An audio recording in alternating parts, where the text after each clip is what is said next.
အားလုံးပဲမင်္ဂလာပါစိန်မမရှော့ကကိုထုံးလေးဖြစ်ပါတယ်ဒီနေ့ကျွန်တော်ပြပေးမယ့်အဆိုင်ဒီ Activate SN ပြအောင်လေးနဲ့ SN ဒီ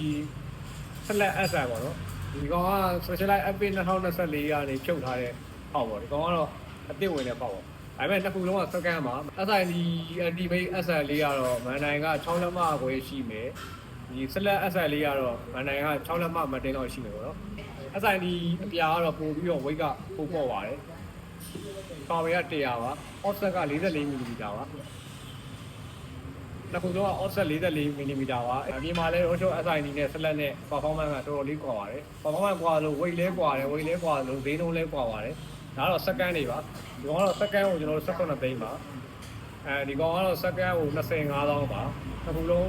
error ကင်းတယ်အပေါ်သေးဘာမှမရှိဘူးအစ်စ်တိုင်းပဲဖောက်တွေပေါ့လို့ကျွန်တော် weight လေးတစ်ချက်ချိန်ပြမယ်နော်။ Select ရဲ့ weight ချိန်လေးကတော့မန်တိုင်းဖြတ်ပြီးသားပါနော် 1.43 ပါ။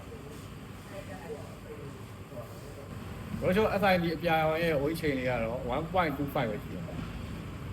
1.25 ပါ။ကြအားလုံးကြိုက်တဲ့လို့ဝင်ကြည့်နေဆိုရင်တော့ကျွန်တော်တို့စိတ်မန်းဘိုက် short ကိုဆက်သွယ်ဝင်လို့ရပါတယ်။ကြအားလုံးကျေးဇူးတင်ပါတယ်။